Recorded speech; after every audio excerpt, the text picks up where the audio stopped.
ऐसे गिर रही है जैसे मनाली को भगवान एंटार्क्टिका बनाने के मूड में है।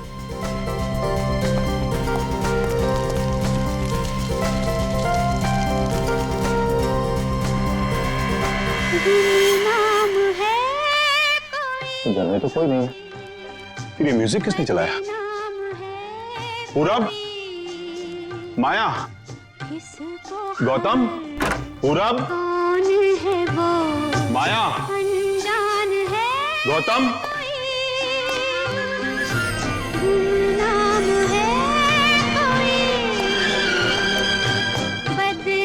अगर बच्चे नहीं है तो फिर कौन है?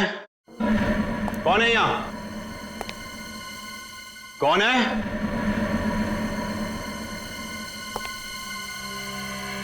कौन है?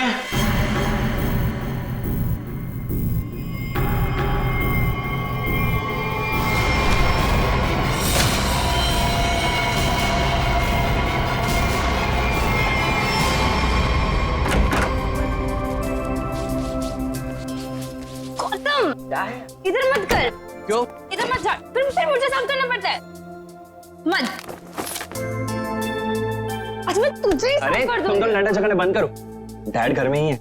अच्छा है, तो मैं अब डैड से गौतम की शिकायत करती हूँ। डैड देखिए ना इसे, पूरा घर गंदा कर रहा है। Dad, dad, dad, dad, dad, dad,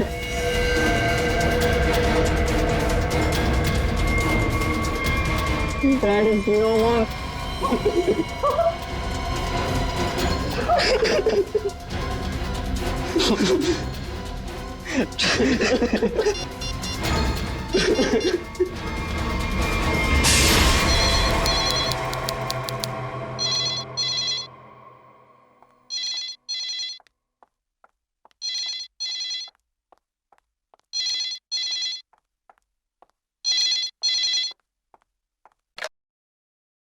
hello, हाँ वो लोग आ गए हैं और किसी भी वक्त घर पर पहुंचने वाले हैं। ठीक है।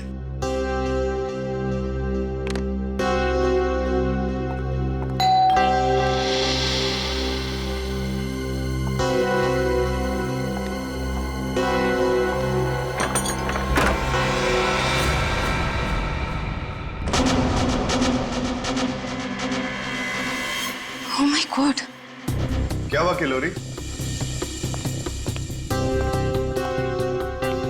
आ गए वो लोग? वो लोग तो नहीं आए, लेकिन ये ताबूत कोई छोड़कर गया है और कोई यहाँ दिख भी नहीं रहा। ये जगन का ताबूत होगा, लेकिन ये तो बच्चे लेकर आने वाले थे। हाँ, पर बच्चे तो यहाँ नहीं है। जब मैंने दरवाजा खोला तो बस ये ताबूत यहाँ रखा था। तुम एक काम करो, पूरब को फोन करो, पूछो कहाँ है वो लोग। हाँ।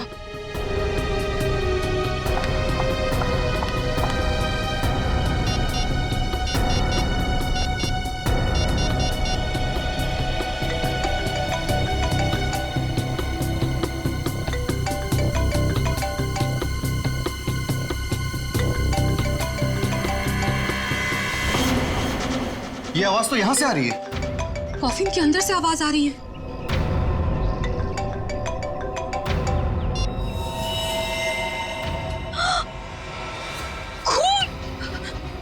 खून!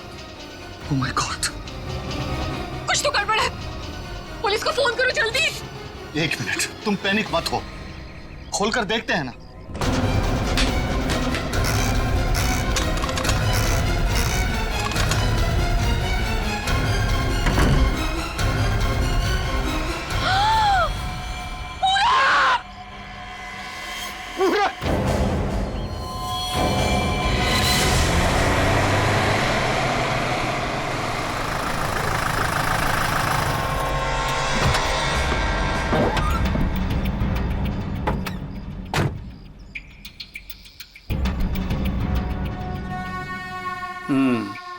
काम हो गया? यस बॉस, आज तो आप हमें शाबाशी दोगे बॉस। किसी को कोई शक तो नहीं हुआ? कोई शक नहीं बॉस, इतनी सफाई से लाश को ठिकाने लगाया है कि उनके रूहें कांप जाएंगे, रूहें। ए बस बस बस, आज तक तूने कोई काम ढंग से किया है? बात करता है, मैं खुद चेक करूंगा।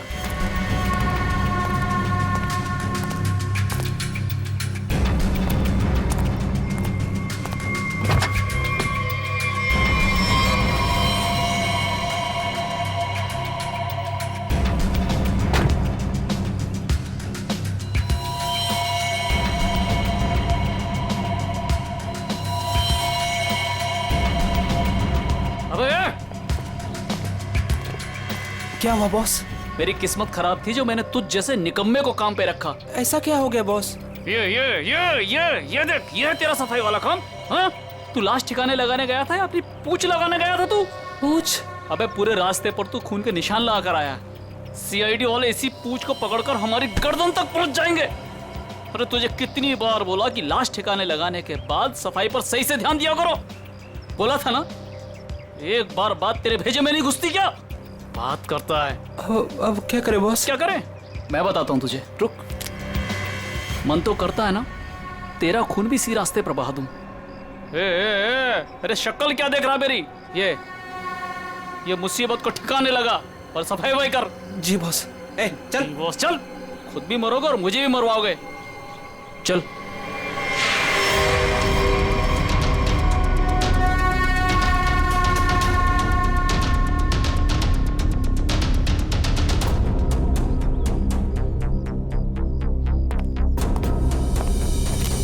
क्या संबंध क्या है आपका लाश के साथ? जी वो मेरा बड़ा बेटा था, अपने पापा की लाश लेकर आने वाला था और खुद ही। क्या इसका क्या मतलब क्या है? मतलब ये कि इसके पति 2 दिन पहले ही मर गए थे हार्ट अटैक से, और जिसकी लाश पड़ी है पूरा, वो अपने पिताजी के पार्थिव शरीर को लेकर यहाँ आने वाला था, भाई और बहन के साथ। भाई और बहन? वो कहाँ है अभी? वो भी गायब है, उनका फोन तक नहीं लग रहा है। कहाँ से आ रहे थे वो लोग? एयरपोर्ट से।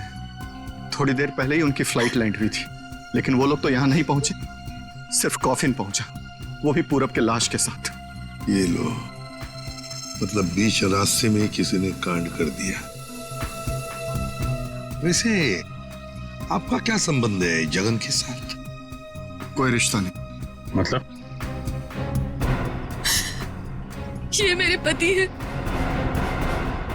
अच्छा अच्छा, मतलब दूसरी शादी है ये? अच्छा एक बात बताइए, ये पूरब इनकी एक्स हस्बैंड की लाश को लेकर इनके करंट हस्बैंड के घर क्यों आ रहा था? है? ये मेरा घर नहीं है, ये किलोरी का घर है। मतलब आप घर जमाई हैं? जी। खैर, ये तो आपका निजी मामला है। आप ये बताइए कि ये लोग कहाँ से आ रहे थे और एयरपोर्ट पे इन्हें कौन रिसीव करने वाला था? जगन हमारे 3 बच्चों के साथ मनाली में रहते थे। 2 दिन पहले पूरब का फोन आया कि हार्ट अटैक से उनकी मृत्यु हो गई है। मैंने पूरब को बोला कि उनके अंतिम संस्कार के लिए वो उन्हें यहाँ ले आए। एयरपोर्ट पे वो जैसे ही उतरे, वहां से उन्होंने एक प्राइवेट टैक्सी ली यहाँ आने के लिए, और उसके बाद प्लीज आप मेरे दोनों बच्चों को ढूंढ निकालिए। माया और गौतम कहाँ है, कुछ पता नहीं चल रहा। ठीक है, आप चिंता मत करिए, हम उन्हें जल्दी ढूंढ निकालेंगे।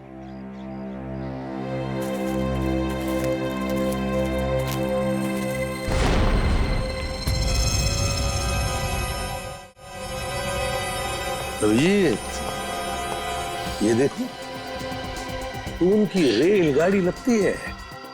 Yes sir. निखिल सर देखो, ये रेलगाड़ी कौन से स्टेशन से होके आई है? चलो भैया चलते हैं। चलते भैया का क्या मतलब है?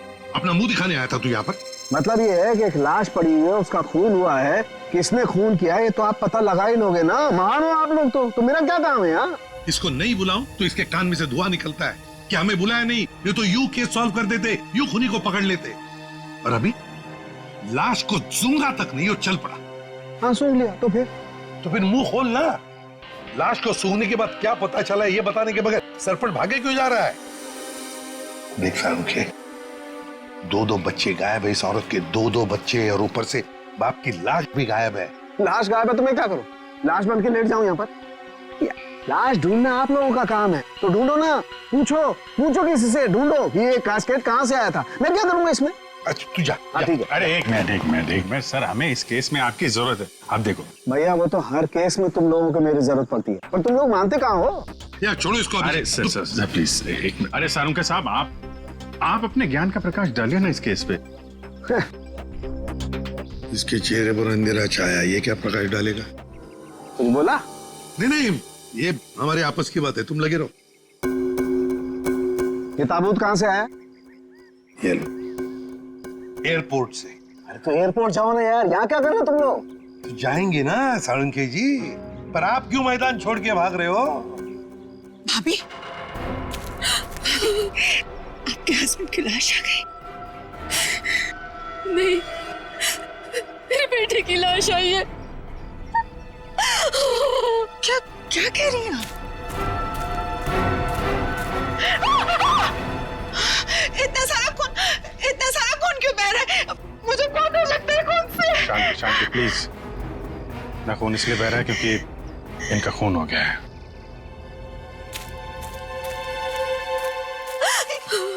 क्या कह रहे हैं?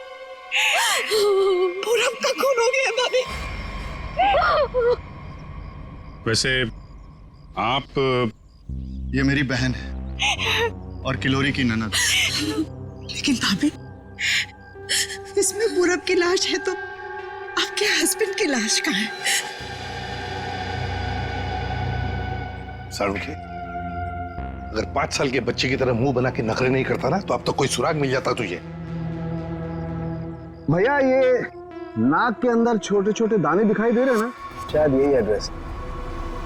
किसका? उनके हस्बैंड की लाश का। अरे तुम लोग कर क्या रहे हो? आज फिर किसी पैसेंजर का लगेज मिसिंग हो गया। तुम लोगों की वजह से किसी दिन गवर्नमेंट मुझे इस ऑफिस से मिसिंग कर देगी। ठीक से काम करो। Yes sir.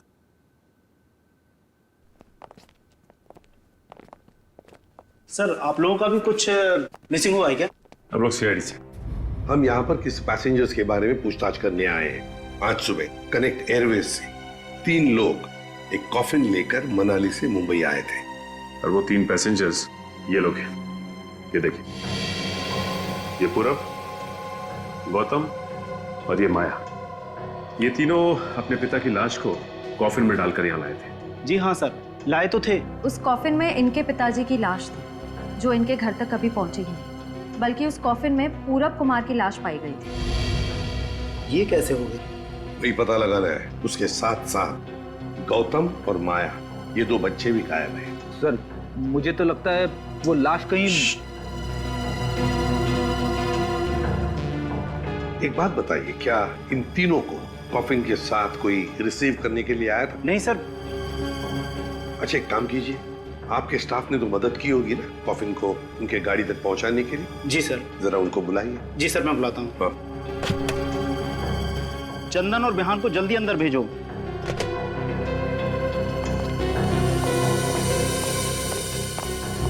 क्या हुआ सर?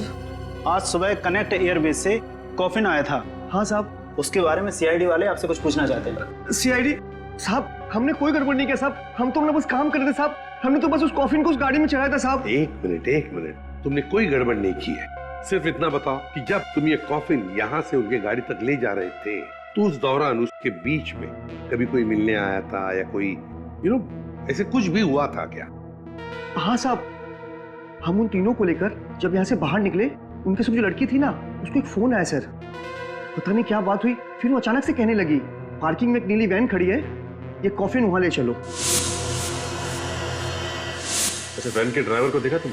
नहीं साहब, वैन के ड्राइवर को तो नहीं देखा, लेकिन साहब वैन का नंबर मुझे याद है। गुड, तो नंबर दो। XY 026813। सचिन, पता लगाओ इस नीले रंग के वैन का। पूरब, गौतम और माया, 3 बच्चे अपने पिता जगन की लाश को लेकर मनाली से मुंबई आते हैं। लाश को कॉफिन में लाते हैं बाय एयर। मुंबई पहुंचने के बाद वो अपनी मां को फोन करके बताते हैं कि वो मुंबई पहुंच गए और साथ साथ वो कॉफिन भी। मगर जब ये कॉफिन उनकी मां किलोरी के घर पहुंचता है, तो कॉफिन में से निकलती है बड़े बेटे पूरब की लाश। जगन की लाश गायब है और उसके साथ साथ गौतम और माया दोनों बच्चे भी गायब हैं। तीनों के तीनों गायब। सर, हो सकता है कि जिस वैन में वो लोग लाश लेकर जा रहे थे वो वैन कहीं रुक गई हो और शायद वहीं पे कुछ हुआ हो। बस तो इसीलिए तो उस ड्राइवर की जरूरत है हमें। वो ड्राइवर कौन था, उस गाड़ी के बारे में डिटेल, सब कुछ चाहिए हमें। सर वैन के रजिस्ट्रेशन नंबर से मैंने मालिक का पता लगाया। फिर मालिक का कहना है कि वैन तो कुछ महीने पहले ही चोरी हो गई। ये लो। सर, इसका मतलब अब गौतम और माया की जान को खतरा है। बड़ी बारीकी से प्लानिंग की है, खतरनाक प्लानिंग की है। देखते। ओए, अंकित, कुछ मिला? हाँ बस, ये देखो, ये मिट्टी कॉफीन के नीचे लगी हुई। इस मिट्टी में इस कॉफीन का पता। मिट्टी में पता? हमें तो नहीं दिखा। उसके लिए सालूखे की नजर चाहिए। सरुंखे, कॉफिन का पता तो हम लगा ही लेंगे, पर पूरब की लाश इस कॉफिन में आई कहां से? ये पूरब की नाक बताएगी बॉस।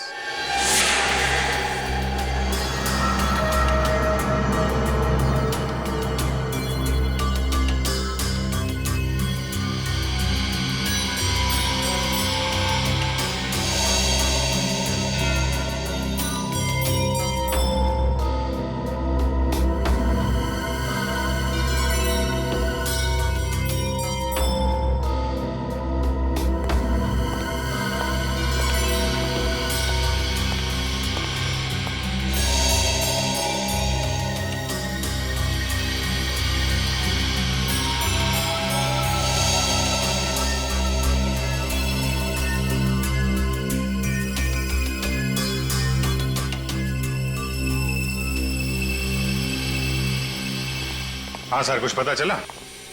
भाई अभी तक तो शक पर ही काम कर रहा है। शक दूर नहीं हुआ? हो गया, शक दूर हो गया। मुझे इसकी नाक में से पोलन्स मिले हैं, पराग कण। सालुंखे साहब, वो कैसे पता चला? फॉरेंसिक पोलिनोलॉजी से। सालुंखे साहब, ये क्या है? रेडी, ये फॉरेंसिक साइंस की एक अलग टेक्निक है। सर, इसमें क्या होता है? निखिल, इस टेक्नोलॉजी से हम बहुत छोटे पार्टिकल्स लाइक माइक्रो पार्टिकल्स को स्टडी करते हैं, जो कि फूल, पौधे, कपड़े, मिट्टी, ऐसे कई सारी चीजों में पाए जाते हैं। वाह, क्या बात है तारिका जी, क्या नाम? लेकिन इसे बड़े ध्यान से देखना पड़ता है, क्योंकि कई बार क्या होता है कि आवारा भंवरे एक फूल पर बैठ करके उसके सारे पोलन्स, उसके सारे पराग कण चुरा करके भाग जाता है और पूरे के पूरे माहौल को गंदा कर देता है। सर, पॉलिन जो है हवा और पानी से भी फैलते हैं। इसमें बेचारे खाली भंवरे को ही क्यों दोष दे रहे हैं आप? सही कह रहे हो, बेकार में खाली भंवरे को दोष क्यों दें? तो होता यह है कि जब हम बाहर से आते हैं तो हमारे पूरे शरीर पर, आंख, नाक, कान, गले, सब पर पोलन्स लगे होते हैं, और इन पोलन्स की जांच करके हम ये पता लगा सकते हैं कि ये खास व्यक्ति किस जगह से आया है। ये तो है। मैं बताता हूं, ये देखो, यहां पर मैंने इससे पोलन्स ले लिए जो उसकी नाक में थे, और इन पोलन्स पे 2 ड्रॉप मिथाइलमाइन की डालते हैं और इसे हम कर देते हैं सिक्योर। अब इसे चेक करके हम ये पता लगा सकते हैं कि ये पोलन्स कैसे हैं, कहां से आए। ये देखो सर, ये तो नारंगी कलर में उभर के आ रहा है। और अब इस आकार को हम हमारे डाटा के सैंपल से मैच करके देखेंगे, ताकि पता लग सके कि ये पोलन किस टाइप का है। करके जरा मैच। हाँ।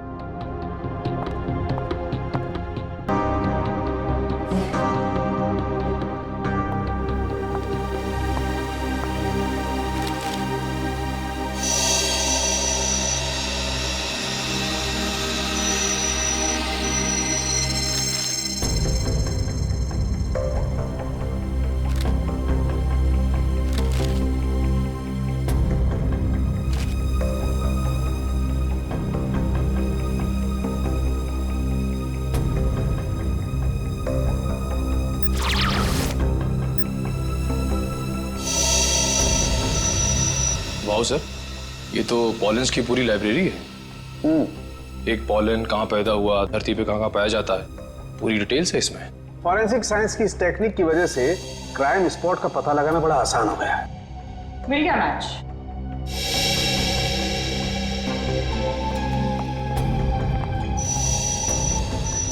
ये मैरीगोल्ड है जिसका हाइब्रिड नाम मरियासा गोल्ड 63 है। ये वैरायटी पूरे साल पैदा होती है और धानीखेत में पाई जाती है। धानीखेत? चलो कम से कम ये तो पता चल गया कि खून कहाँ हुआ है। सर यही है धानीखेत सर। फिर वैन यहीं पर लाया गया था। ये कार मार्क्स तो हैं सर यहाँ पे।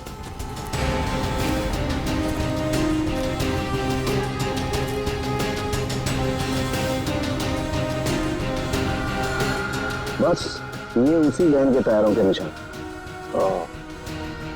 फिर तो जगन की लाश खूनी ने यहीं कहीं फेंकी होगी। पर सर इतने बड़े खेत में हम उसकी लाश ढूंढेंगे कैसे? मैं बताता हूँ बस। तो कब बताएगा? क्या मुहूर्त निकलवाना पड़ेगा?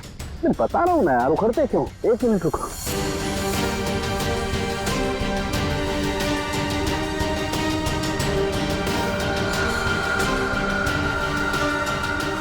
ये देखो, ये मैंने फूल के पोले निकाले।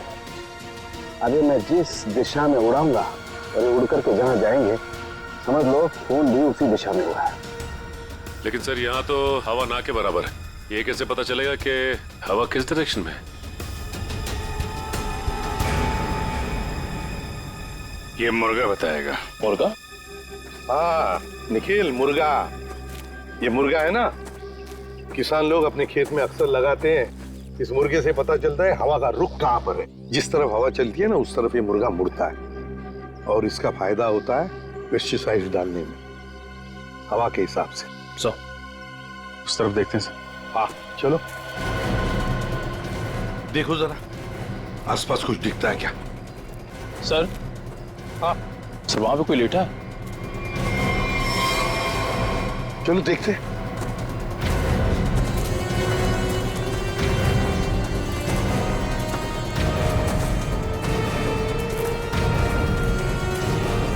हेलो, ओ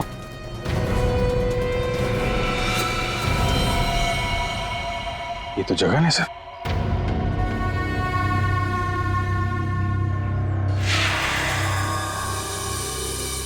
देखिए, जगन की लाश हमें गेंदे के खेत में से मिली। क्या बता सकते हैं ऐसा कौन कर सकता है? कौन मार सकता है जगन को? कौन मार सकता है आपके बेटे को? है किसी पर शक आपको? किसी के साथ उनकी कोई दुश्मनी थी? है? मुझे किसी पर शक नहीं। तो कहीं ये मामला प्रॉपर्टी से रिलेटेड तो नहीं? अब हम पर क्यों शक कर रहे हैं? क्यों नहीं? जगन जी अमीर आदमी थे, मनाली में सेब के बाग थे, जमीन जायदाद थी। उनके मरने से और पूरब के मरने से और दोनों बच्चों के गायब होने के बाद प्रॉपर्टी तो आप लोगों को ही मिलने वाली है ना। देखिए सर, आपको बहुत बड़ी गलतफहमी हो रही है। हमें तो ये भी नहीं पता था कि जगन के पास इतनी प्रॉपर्टी है, सेब के बगान है और वैसे भी मेरी अच्छी खासी नौकरी है, अच्छी खासी कमाई है। मुझे और क्या चाहिए जिंदगी में? और मेरा तो इन सब से कुछ लेना देना ही नहीं है, मुझे तो प्लीज दूर ही रखिए। देखिए, मैं अपनी फैमिली और अपनी वाइफ से बहुत खुश हूँ, मुझे और कुछ नहीं चाहिए। अच्छा, तो आपके कहने का मतलब है जो कुछ भी लेना देना है वो किल्लोरी जी का लेना देना?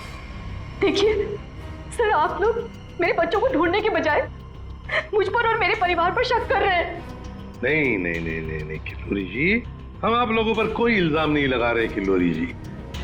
हम तो बस सच्चाई जानने की कोशिश कर रहे हैं। जैसे एक बात जरूर कहूंगा आप लोगों को, सच्चाई आपके लिए बहुत फायदेमंद होगी।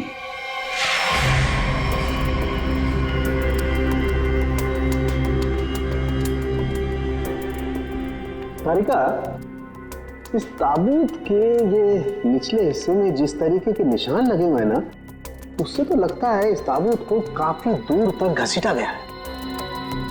तुम एक काम करो, जो ताबूत पर जगह जगह मिट्टी लगी हुई है, इस मिट्टी का सैंपल ले लो ये मिट्टी बताएगी कि ताबूत कहाँ से आया है। मगर सर खून कहाँ हुआ है वो तो हमें पता चल गया है ना। हाँ तारिका, ये पता लग गया है, लेकिन वो वैन, उस वैन के बारे में कुछ पता नहीं लगा है। जिस वैन में ये खून हुआ है, जिस वैन में से एक लाश गायब हो गई, उसके बारे में कुछ नहीं पता है।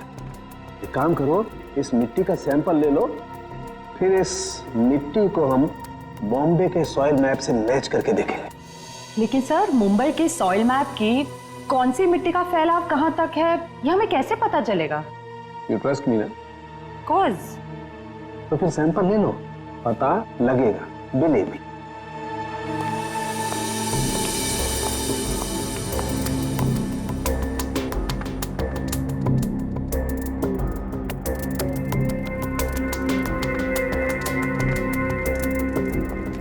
अरे सालू के साहब फिर से पढ़ाई शुरू कर दी आपने? भाई क्या करें, तुम लोगों की मदद करने के लिए पढ़ाई तो करनी पड़ेगी। अरे लेकिन ऐसा है क्या इस ताबूत में जो इतनी मोटी किताब की जरूरत पड़ गई? इस पढ़ाई की जरूरत क्यों पड़ी, ताबूत बताएगा। वो कैसे? कॉफिन में मिले इस मिट्टी का हम सेडिमेंटेशन टेक्निक से एनालिसिस करेंगे, उससे सब पता चल जाएगा।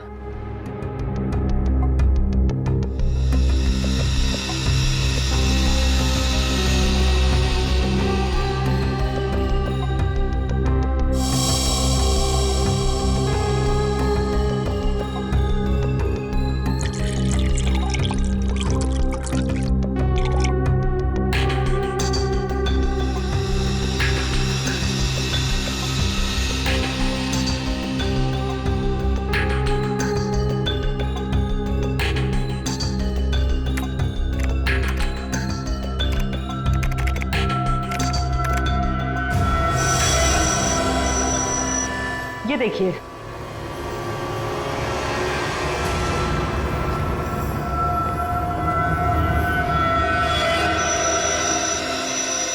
ये तो घास जैसा कुछ लग रहा है।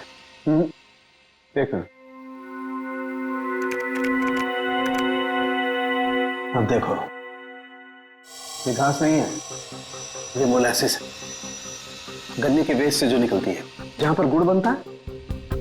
मतलब ये ताबूत वहां पे ले जाया गया था जहां पे गन्ने से गुड़ बनाया जाता है, शुगर फैक्ट्री। सर मुंबई के आसपास 2-4 शुगर फैक्ट्रीज हैं।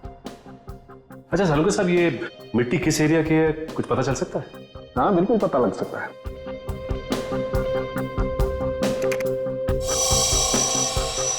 इस मिट्टी में 40% सैंड है। और इतनी सैंड परसेंटेज वाली मिट्टी मुंबई के बाहर कन्ना कावड़ी वाले इलाके में लगभग 30 किलोमीटर के एरिया में पाई जाती है। पर हाँ, ये मिट्टी ज्यादा रेत और ज्यादा आयरन होने की वजह से काली दिखाई देती है। सचिन, पता करो उस एरिया में कोई शुगर मिल है क्या?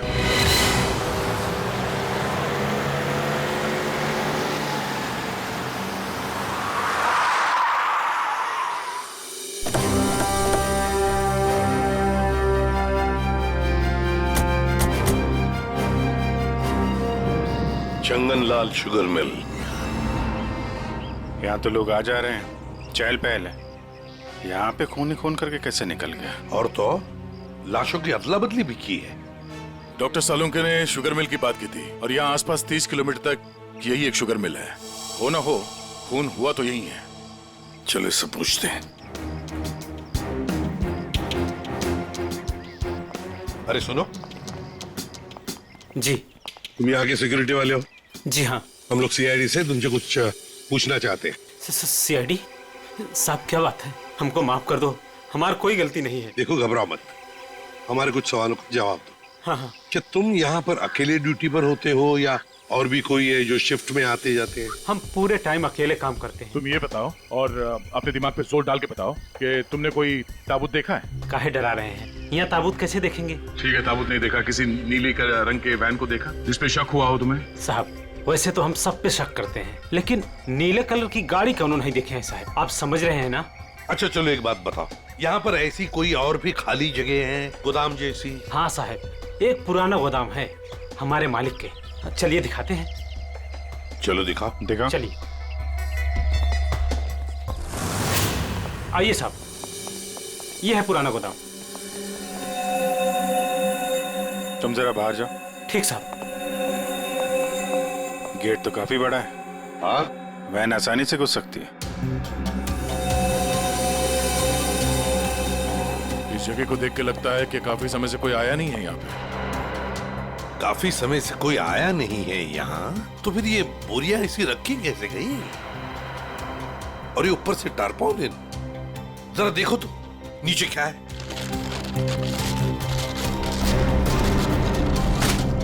ये देखा?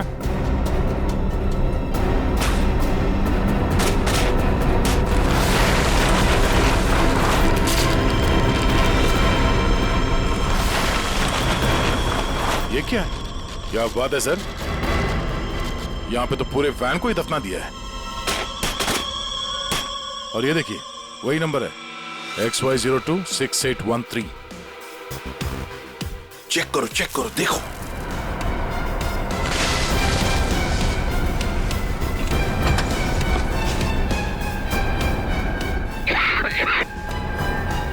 माय गॉड,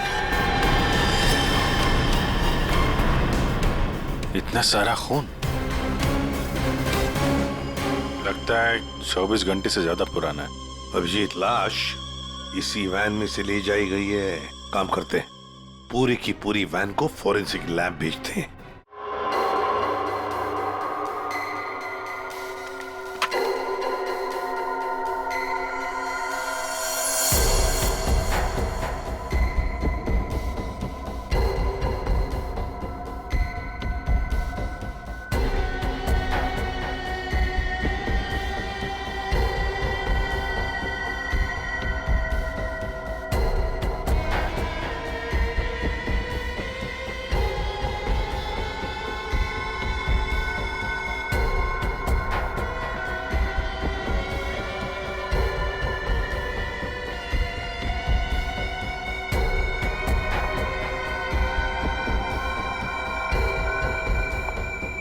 सर, मिला कुछ?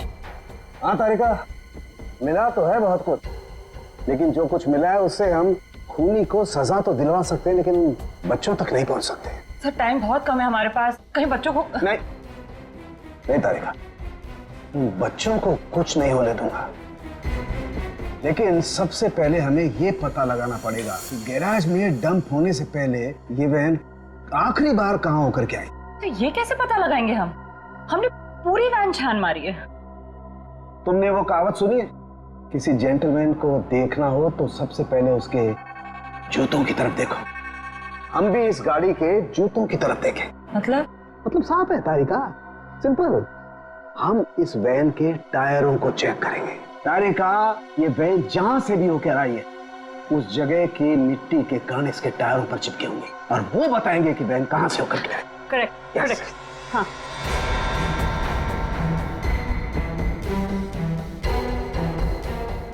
जरा एक कोर्से पर पेट्रोल डिश लाओ। हाँ सर, अभी देते हैं।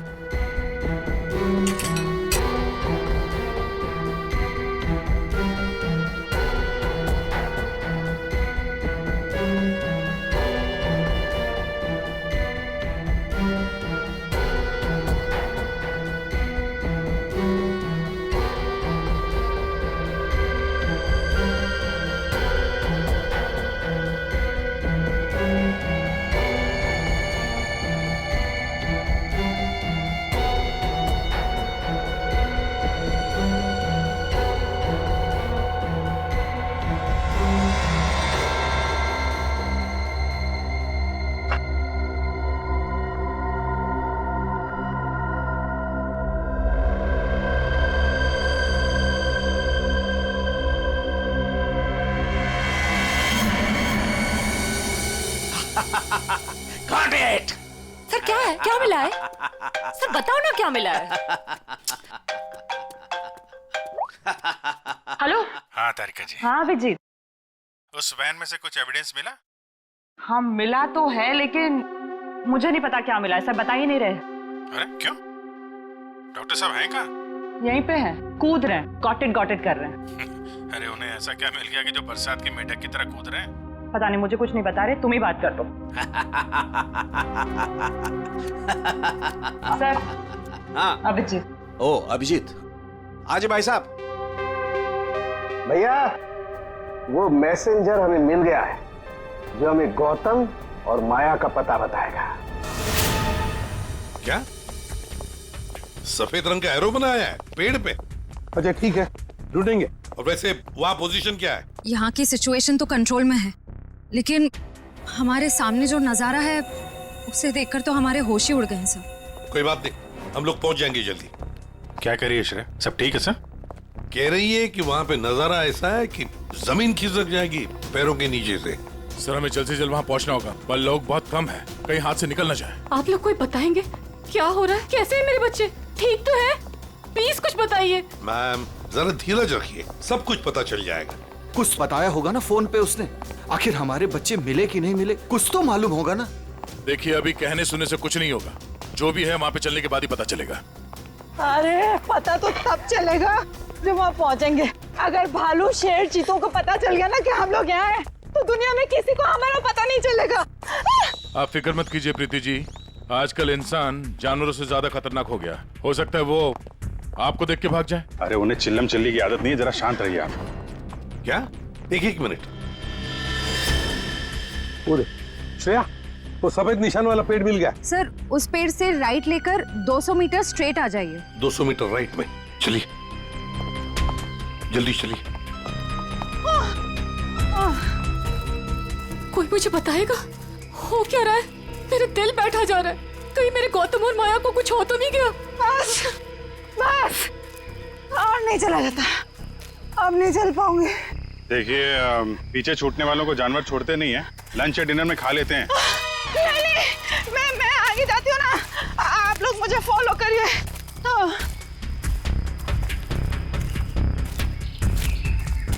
संभाल के, संभाल के।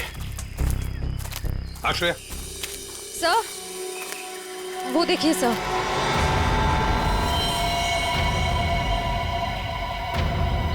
माय गॉड, जल्दी से बच्चों को नीचे उतारो। हे भगवान, क्या है? चल गए। ये क्या मजाक है सर? जब आप लोगों ने देखा कि ये लोग यहाँ आए थे, इन्हें छुड़वाया क्यों नहीं, नीचे क्यों नहीं उतारा सर? बचा लो मेरे बच्चों को। श्रेया संभाल। माया घबराओ मत।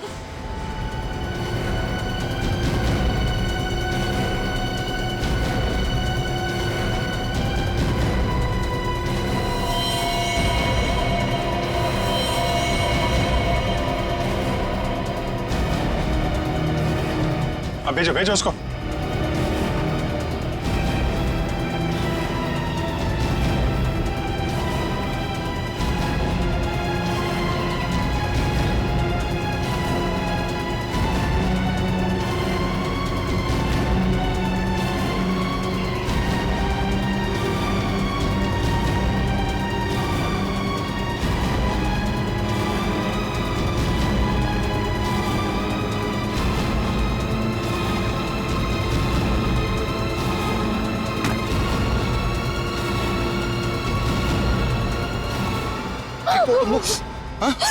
तुम लोग ठीक हो ना?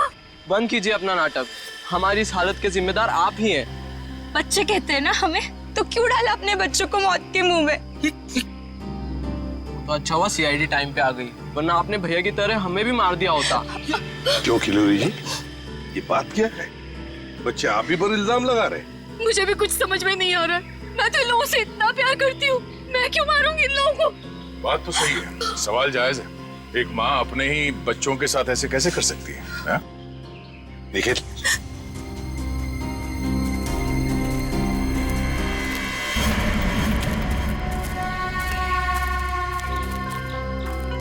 तुमने तो छुपने की बहुत कोशिश की और उस कीड़े ने हमें यहाँ का पता बता दिया। ये लोग कौन है सर? भाई मैडम कुछ पूछ रही, बताओ या और खातिरदारी करें? हमने और खातिरदारी की जरूरत नहीं है, लेकिन साहब पहले मुझे इमरजेंसी वार्ड में भर्ती करा दीजिए। हड्डियों से बड़ी अजीब अजीब आवाजें आ रही है साहब, तो मुझे दिन में ही चांद तारे नजर आ रहे हैं सर। ऐसा लगता है जैसे मैं अंतरिक्ष में। मुंह खोलो अपना जल्दी। फंसा दिया तुमने हमें। मैंने फंसाया? मैं तो इन लोगों को जानती तक नहीं हूँ। आप नहीं, वो भाई साहब। दिमाग तो नहीं खराब हो गया तुम लोगों का? क्या बोल रहे हो तुम? मैं वाकई आप मल्टी टैलेंटेड हैं। Husband come kidnapper come murder all in one. क्या बात है? विक्रम तुम? भैया क्यों किया तुमने ये सब? और क्या करता? इसके तीनों बच्चे मेरे छाती पे सांप की तरह लौट रहे थे। विक्रम, तुमने बोला था कि तुम हमारे बच्चों को मुझसे भी ज्यादा प्यार करोगे, और तुमने मेरे एक बेटे को मार दिया और बाकी दो को मारने की साजिश की। जिस मकसद के लिए मैंने तुम्हें फंसाया उस पर तुमने पानी फेर दिया। तुम्हें फंसाने का मेरा सिर्फ एक ही मकसद था, तुम्हारी प्रॉपर्टी, तुम्हारा पैसा। लेकिन तुमने अपनी सारी प्रॉपर्टी अपने बच्चों के नाम कर दी। क्या करता मैं? और तो और तुम अपने पुराने पति से भी मिलने जाती थी। तुमने कभी सोचा कि मेरे अंदर क्या होता था? मैंने एक दिन डिसाइड कर लिया, तुम्हारी पुरानी फैमिली को ही तुम्हारे रास्ते से हटा दूंगा। और इसीलिए सबसे पहले तुमने जगन को रास्ते से हटाया, क्यों? हाँ, इसलिए मैंने अपने रास्ते से सबसे पहले अपने पहले कांटे को हटाया, जगन को। अपनी पत्नी को झूठ बोला कि मैं बॉम्बे से बाहर जा रहा हूं, और एक दिन